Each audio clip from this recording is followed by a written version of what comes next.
Hola a todos y bienvenidos a The Deep Dive. Hola. Hoy nos vamos a sumergir en la política costarricense. Ajá. En concreto, en el espinoso tema de la corrupción. Y sí. ¿Te has preguntado alguna vez cómo un país con esa reputación de Costa Rica, Claro. la Suiza de Centroamérica, con su democracia estable, su historia pacifista, cómo puede ser vulnerable a la corrupción?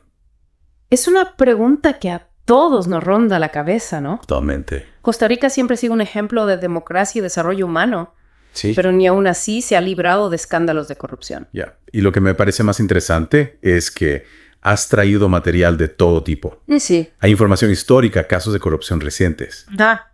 Es como si quisiéramos comprender cómo se ha ido gestando esta situación. Efectivamente. No, a lo largo del tiempo. Para entender el presente, a veces hay que mirar al pasado. Claro. Y en el caso de Costa Rica, su historia política nos da algunas claves.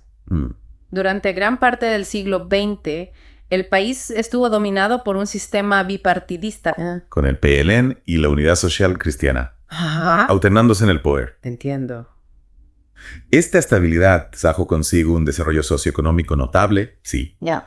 pero también propició la creación de redes clientelares Claro. y una cierta opacidad en la gestión pública. Claro. Como que la estabilidad puede ser un arma de doble filo. Exactamente. Por un lado, ofrece seguridad, continuidad, Sí, pero por el otro puede llevar al estancamiento, ¿no? totalmente. A la falta de renovación.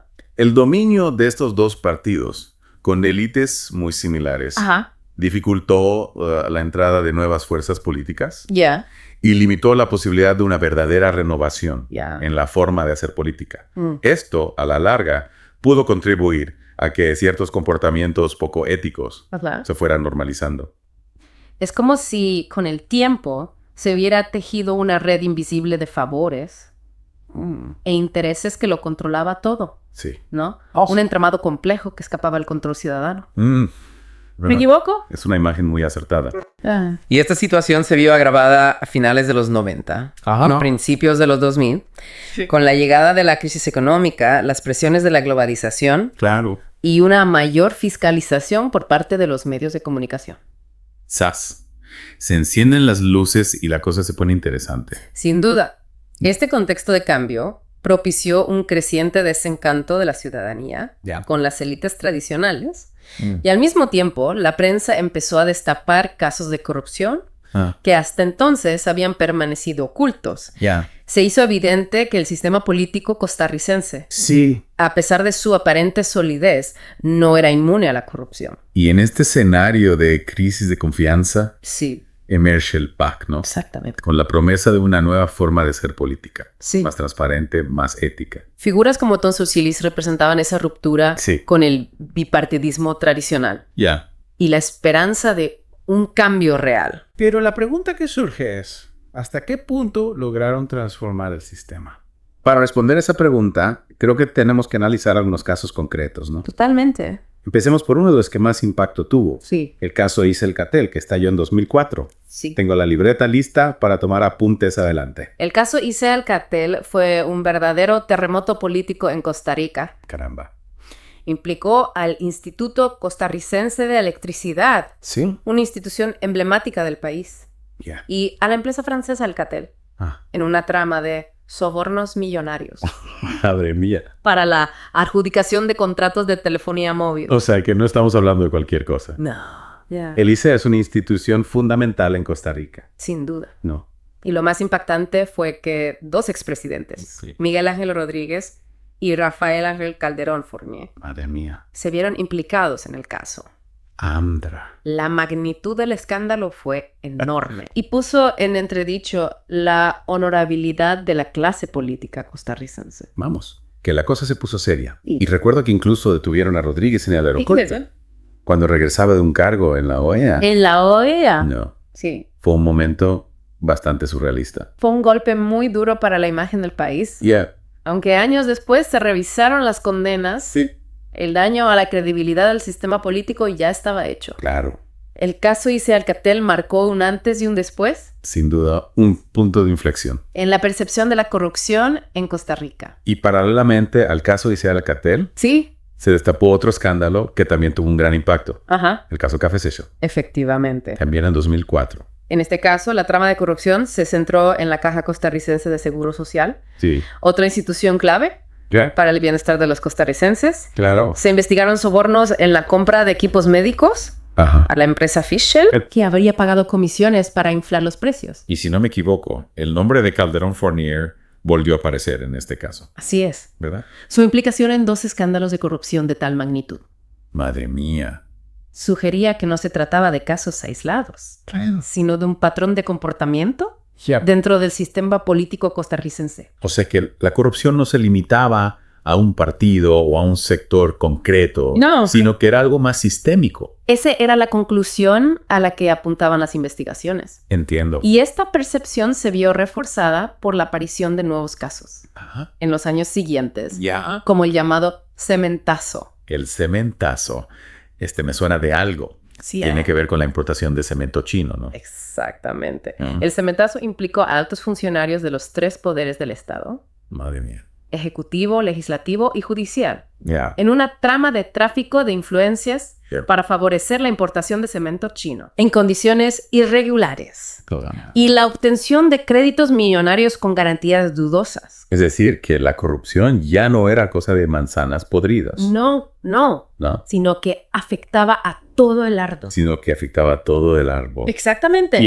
El cementazo evidenció que la corrupción había penetrado en las estructuras más altas del Estado costarricense y que el problema era mucho más profundo de lo que se pensaba. Y en este caso, el papel de la prensa fue fundamental para destapar la trama. Sin duda. La labor de investigación de medios como La Nación, el Semanario Universidad, Cero, fue crucial para sacar a la luz este escándalo. Y para generar un debate público sobre la necesidad de combatir la corrupción de manera más efectiva. Claro, porque la información es poder. Por supuesto. Sí. Y en estos casos, el periodismo de investigación juega un papel fundamental. Sin duda. Para sacar a la luz la verdad. Totalmente. Pero el cementazo también evidenció las dificultades para llevar a cabo juicios rápidos. Y con sentencias ejemplares. La lentitud de los procesos judiciales y la complejidad de las tramas de corrupción a menudo dificultan la aplicación de la justicia. Es un poco desalentador, ¿no? Sí. Uno espera que la justicia actúe con celeridad y contundencia en estos casos. Es comprensible esa sensación. Y para completar este panorama, hay que mencionar otro caso que, aunque menos conocido, también ilustra la vulnerabilidad del sistema costarricense a la corrupción, el de la trocha fronteriza. La trocha. No recuerdo haber oído hablar de este caso. ¿De qué se trataba? La trocha se refiere a la construcción de un camino fronterizo con Nicaragua. Un proyecto que en teoría buscaba mejorar la seguridad y el control en la zona. Entiendo. Sin embargo, la obra se vio envuelta en denuncias por sobrecostes, falta de planificación y adjudicación de contratos a empresas con poca experiencia. O sea, que se utilizó un proyecto de interés nacional para hacer negocios turbios. Esa era la sospecha. Y este caso, aunque no tuvo la misma repercusión mediática que el cementazo, puso de manifiesto la necesidad de reforzar los controles en las contrataciones públicas, especialmente en proyectos de infraestructura. Después de repasar todos estos casos, el panorama parece bastante sombrío, ¿no? Un poco, sí. Corrupción a todos los niveles, impunidad, desconfianza ciudadana. ¿Y qué consecuencias tiene todo esto para la democracia costarricense? Las consecuencias son profundas. Y no se limitan solo a la pérdida económica. La corrupción a la confianza en las instituciones genera apatía política. Y alimenta el desencanto ciudadano. Claro, es como si se rompiera el pacto social entre la ciudadanía y sus representantes. Efectivamente. La gente deja de creer en el sistema y se desmoviliza. Exactamente. Y esto crea un caldo de cultivo para el populismo. Y los discursos antidemocráticos. Además, la corrupción afecta a la eficiencia de las políticas públicas. Si los recursos destinados a sanidad, educación o seguridad se desvían a bolsillos privados, las necesidades de la población no se atienden adecuadamente. Es un círculo vicioso, ¿no? Totalmente. La corrupción debilita el sistema, la gente pierde la confianza. Y eso facilita que la corrupción se extienda aún más. Sin duda. Y en el caso de Costa Rica, la corrupción ha tenido un impacto directo en la configuración del electorado. La aparición de nuevas fuerzas políticas, como el PAC, fue en parte una respuesta a la demanda ciudadana de una mayor integridad y transparencia en la gestión pública. La gente buscaba alternativas al bipartidismo tradicional. Exacto, ¿no? Que se había visto salpicado por los escándalos de corrupción. Exacto. Pero la llegada del PAC al poder demostró que el simple cambio de siglas no es suficiente para erradicar la corrupción. Algunos miembros del PAC también se vieron implicados en casos, aunque de menor envergadura. O sea que el problema es más profundo, más estructural. Así es. No se reduce a la acción de individuos concretos. No. Sino que está enraizado en el propio sistema. Así es. Y esto genera un escepticismo generalizado hacia la clase política, independientemente de su color. Vaya panorama. Sí. Y después de todo esto, ¿qué se puede hacer? Bueno. ¿Está Costa Rica condenada a la corrupción? Yo creo que no. ¿Hay alguna esperanza? No hay que ser fatalistas. Vale. La corrupción es un problema complejo. Pero no invencible. Bien. Afortunadamente, en Costa Rica hay actores que luchan contra esta lacra. Cuéntame más, por favor, que me estoy empezando a deprimir. En primer lugar, tenemos las instituciones de control y supervisión, como la Contraloría General de la República, el Ministerio Público o la Defensoría de los Habitantes. Su labor es fundamental para fiscalizar la gestión pública y perseguir los casos de corrupción. Son los encargados de velar por la legalidad y la transparencia. Exactamente. Y si bien su efectividad ha sido cuestionada en ocasiones por la lentitud de los procesos, la burocracia o la posible politización de los nombramientos, su labor es indispensable. Entiendo, pero las instituciones no pueden luchar solas contra la corrupción. Claro que no. No. ¿Quiénes más juegan un papel importante en esta batalla? La sociedad civil, por supuesto. En Costa Rica hay una larga tradición de participación ciudadana. Y las ONG, asociaciones, sindicatos y grupos de diversa índoles han sido muy activos en la denuncia de irregularidades. Bien por la gente. Y en la defensa de la transparencia. Hay que plantar cara a los corruptos. Efectivamente. No. La sociedad civil juega un papel fundamental como vigilante del poder, presionando para que se implementen reformas. Y se exija responsabilidad a los políticos. Y no nos olvidemos del cuarto poder, ¿no? No. La prensa también tiene un papel crucial en la lucha contra la corrupción. Por supuesto. El periodismo de investigación ha sido clave para destapar muchos casos de corrupción en Costa Rica. Sin ir más lejos, el cementazo salió a la luz. Gracias a la labor incansable de la prensa. Y las nuevas tecnologías, como Internet y las redes sociales. Por supuesto. También han contribuido a amplificar las denuncias. Y a facilitar la movilización ciudadana contra la corrupción. Sin duda.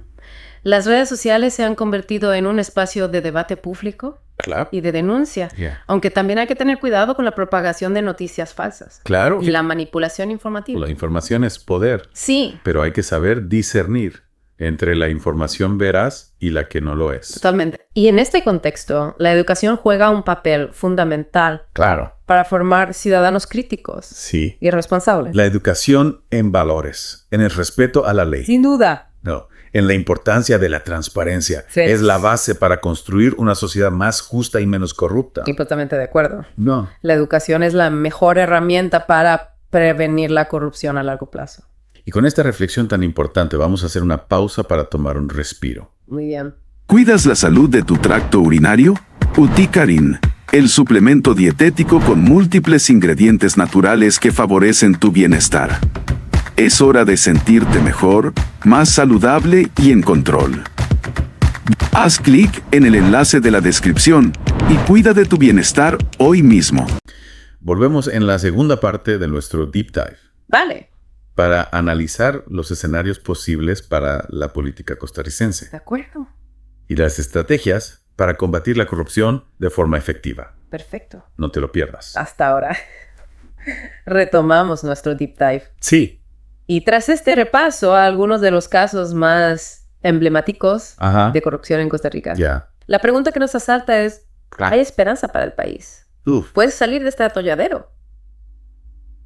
La verdad es que después de lo que hemos visto en la primera parte, uno se queda un poco con la mosca detrás de la oreja. ¿De verdad es posible revertir esta situación? Para responder esa pregunta, creo que es útil analizar los posibles escenarios de futuro. Vale. Podríamos hablar, por ejemplo, un escenario optimista, uno intermedio y otro pesimista. Vale, me gusta esa idea. ¿Sí? Pongámonos la gorra de futurólogos por un momento. Muy bien. ¿Cómo sería ese escenario optimista que mencionabas? Pues... Cuéntame, que necesito un chute de optimismo. En un escenario ideal, las reformas institucionales que se han impulsado en los últimos años, junto con un mayor compromiso por la transparencia. Una justicia más independiente. Y una sociedad civil activa y vigilante logran frenar la corrupción y revertir la situación. O sea que todo lo que hemos hablado antes, en teoría, podría dar sus frutos. Exactamente. La clave está en que la clase política entienda que la ciudadanía ya no tolera la corrupción. Y que se necesita un cambio profundo en la forma de ser política. Sí. En este escenario, los partidos políticos se renuevan. Surgen nuevos líderes con una ética intachable. Y poco a poco, Costa Rica recupera la confianza, tanto interna como internacional. Suena bien, la verdad. Sí. Pues seamos realistas. Claro. ¿Crees que este escenario es factible? Pues, ¿O es solo una utopía? no es fácil. Desde luego, requiere un cambio de mentalidad. Claro. Un compromiso real por parte de todos los actores implicados. Pero tampoco es imposible. Vale. Costa Rica tiene a su favor una larga tradición democrática. Sí. Unas instituciones relativamente sólidas. Una prensa libre. Y una sociedad civil participativa. Esos son activos muy importantes. De acuerdo. Me quedo con esa idea. Vale. En un escenario intermedio, digamos que más realista, ¿qué pasaría? ¿Cómo te imaginas la situación? En un escenario intermedio, la corrupción se reduciría, pero no desaparecería del todo.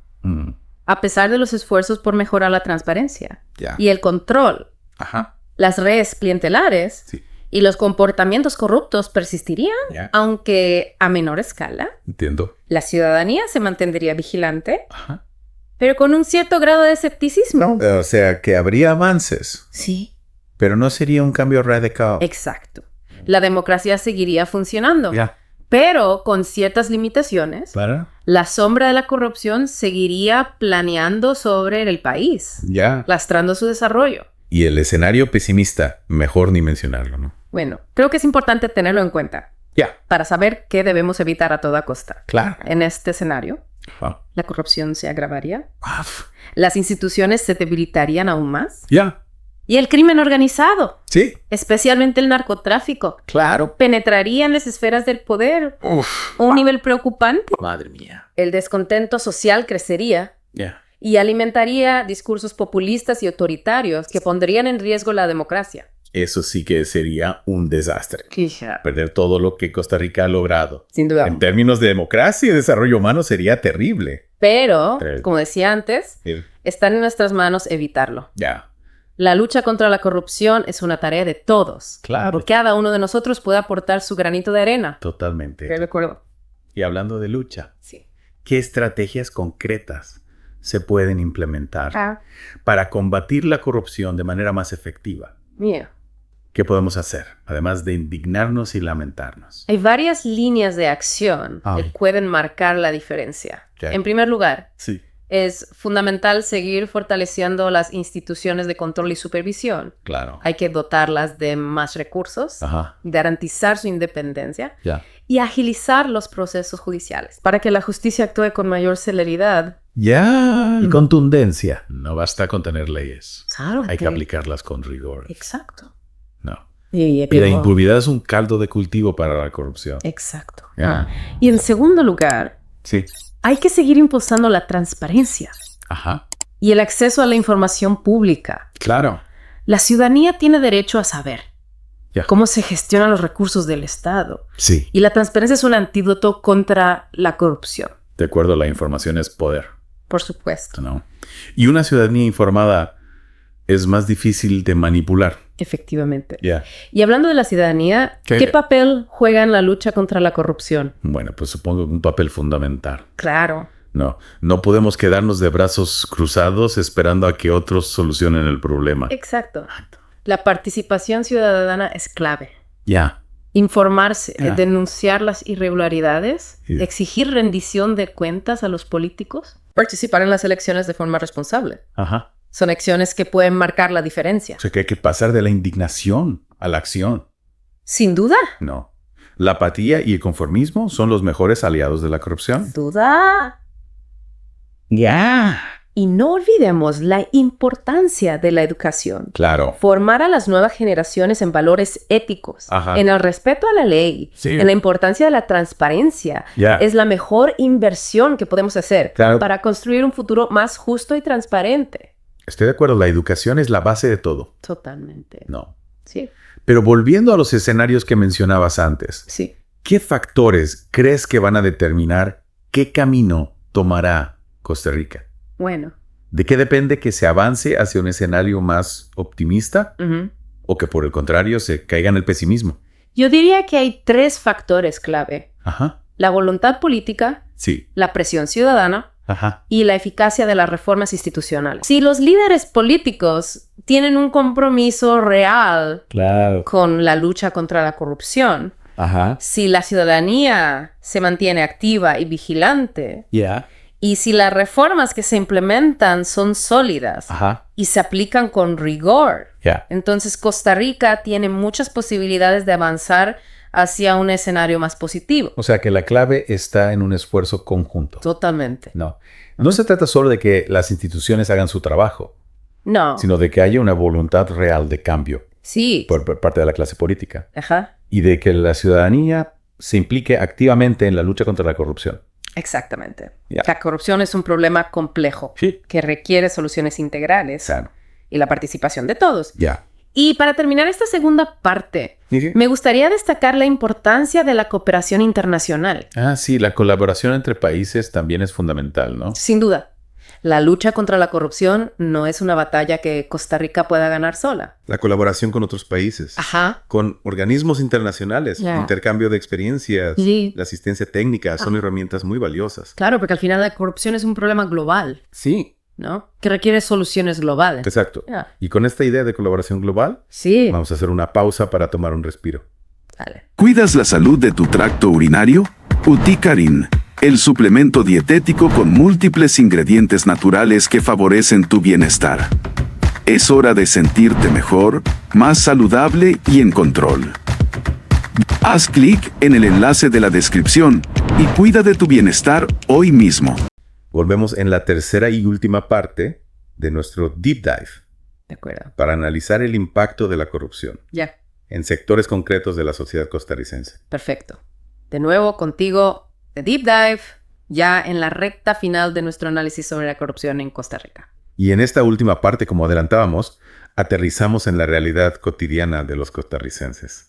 Vamos a ver cómo la corrupción, más allá de los grandes escándalos y cifras millonarias, tiene un impacto tangible en la vida de las personas. Sí, porque a veces se nos olvida que detrás de esos entramados de poder y de esos casos que salpican los titulares hay personas reales que sufren las consecuencias. Totalmente.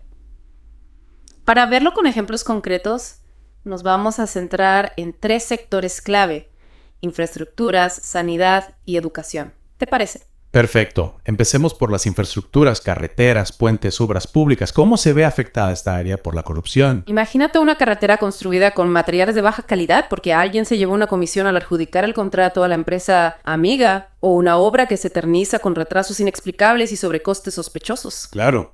Al final, quien paga el pato es el ciudadano, ¿no? Exacto. El ciudadano que tiene que circular por carreteras en mal estado, que se arriesga a sufrir accidentes, que pierde tiempo en atascos, sin mencionar el dinero público que se malgasta y que podría destinarse a otras necesidades. Es indignante. Y en el ámbito de la sanidad, ¿cómo se manifiesta la corrupción? En sanidad, la corrupción puede ser aún más grave, ya que afecta directamente a la salud de las personas.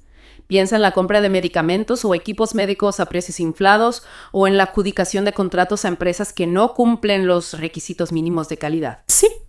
He leído en algunos de los artículos que nos has pasado que esto es un problema bastante común. Y me imagino que la falta de personal sanitario cualificado, por ejemplo, también puede estar relacionada con la corrupción. Efectivamente, a veces los recursos que deberían destinarse a la contratación de médicos, enfermeras o técnicos sanitarios se desvían a otros fines. Y esto se traduce en listas de espera interminables, en una atención médica deficiente en hospitales que no funcionan como deberían. Es desmoralizante pensar que la salud de las personas se ve afectada por este tipo de prácticas. Y por último, hablemos de la educación, que es la base del futuro de cualquier país. ¿Te imaginas cómo la corrupción puede lastrar las oportunidades de las nuevas generaciones? Por supuesto. Un sistema educativo corrupto es un sistema que falla a sus ciudadanos. Exacto. La corrupción puede manifestarse en la construcción de escuelas con materiales deficientes que no cumplen las normas de seguridad, o en la contratación de profesores sin la debida formación y alguien enchufado a un amigo o familiar. O, como hemos visto en otros casos, en el desvío de fondos que deberían destinarse a becas, a material escolar o a la mejora de las infraestructuras educativas. Efectivamente. Y al final, quienes pagan el precio de la corrupción en la educación son los niños y los jóvenes que ven limitadas sus posibilidades de desarrollo y de acceso a un futuro mejor. Es terrible, ¿verdad? La corrupción en este caso no solo roba dinero, sino que también roba oportunidades. Así es. Y más allá del impacto económico y social, la corrupción también tiene un efecto corrosivo en la moral de una sociedad. Genera desconfianza en las instituciones, desánimo, apatía. Esa sensación de que todos roban y de que no hay nada que se pueda hacer para cambiar las cosas. Ese sentimiento de impotencia es muy peligroso. No. Porque mina la base de la democracia que se sustenta en la participación ciudadana y en la confianza en las instituciones. Totalmente. La lucha contra la corrupción es, por tanto, una lucha por la democracia, por la justicia social, por un futuro mejor para Costa Rica. Y después de este viaje por las entrañas de la corrupción en Costa Rica, ¿qué mensaje positivo podemos dejar a nuestros oyentes? Porque la verdad es que el panorama es bastante desolador. El mensaje principal es que no hay que rendirse. La lucha contra la corrupción es larga y compleja, pero no es una batalla perdida. Hay que seguir denunciando las irregularidades, exigiendo transparencia a los gobernantes, participando en la vida pública, haciendo oír nuestra voz. Sí, la apatía y el conformismo son los mejores aliados de la corrupción. Y la información es poder. Cuanto más informados estemos, más preparados estaremos para combatirla. Exactamente. Y recordemos que Costa Rica tiene a su favor una larga tradición democrática y una sociedad civil vibrante. Esos son activos muy importantes a la hora de afrontar este reto. De acuerdo. O sea que la esperanza no se ha perdido. Hay que seguir luchando por una Costa Rica más justa y transparente.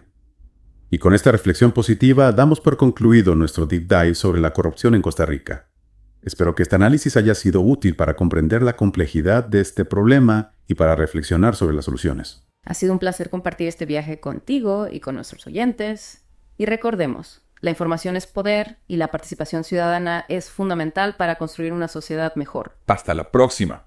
Suscríbete a Noticias Sin Fronteras para estar siempre informado de los últimos acontecimientos. No olvides dejar tu comentario y ser parte de la conversación. Tu opinión es importante para nosotros.